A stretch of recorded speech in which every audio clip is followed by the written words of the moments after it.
Hello everyone, welcome into Above My Pay Grade. My name is Eric. Thanks for tuning in down here in downtown Chicago during the Winter Wonderland Retreat. It is 0 degrees outside. I was walking next to the Tribune building yesterday, and it got me thinking about the media and media of old compared to today.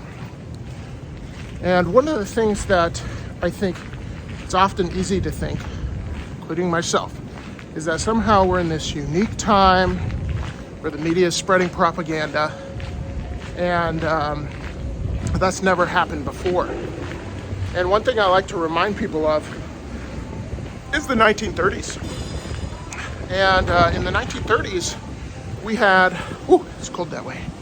In the 1930s, we had journalists like Walter Duranty from the New York Times, who got the Pulitzer Prize for his coverage of the famine in Ukraine, talking about how essentially Stalin was trying to help the people of Ukraine. And they weren't dying from starvation, they were dying from malnutrition. Sound familiar? Like the changing of words.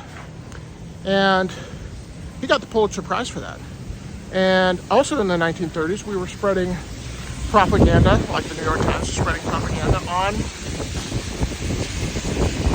eugenics. Eugenics kind of fell out of favor after World War II. It was actually a very popular movement by the left pre-World War II because the left thought that Stalin was really starting a new society. And that society was going to be a utopian society. And it wasn't until millions of people died and the news got out that it kind of fell out of favor with most Americans. Because again, most Americans are working, doing the work, and then assuming that the press is telling the truth.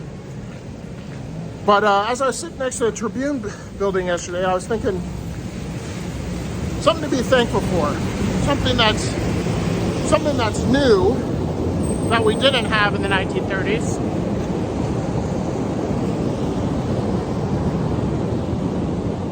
Here comes the L. Man, it's a cold one today. Something that's new that we didn't have in the 1930s was, or is, the internet. And a lot of people think the internet's a net negative. But news has gotten out in a way that it never has before. Information's able to travel like it never has before. And so, if you want hope for the future, like I do, and if you're looking at today and thinking, wow, it's pretty bad. It's bad that these journalists are straight up printing lies and doing it so either maliciously or out of stupidity. And I can't think of another time in history like this. My point is, I think it's always been like this. I think it's always been some form of propaganda, some form of agenda. And the unique part of today, or that we have today, is the fact that we can verify. And I think that's a really good thing. I don't think that's something we've had before, and I think that's something we need to use. But I'm going to link a couple stories in the description, one specifically from The Guardian that I thought was really interesting. And then there's this book I recommend called The Red Famine, about Stalin and what he did with the Ukrainians. I'll put that in the description as well, during World War II. But look into what the press said about World War II in the 30s. Not World War II. Look into what they said about Stalin. Look into what they said about Hitler. It was positive coverage. It wasn't negative.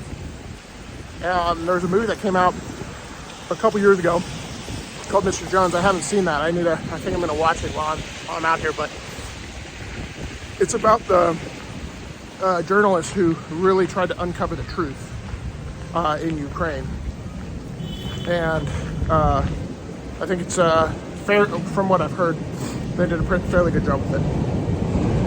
Anyways, I'm freezing, so I'll let you guys go, but wanted to wish you guys a Merry Christmas. Hope you guys have a great holiday, and I will hopefully post a couple more while I'm out here. But I appreciate you guys. Have a Merry Christmas. Peace.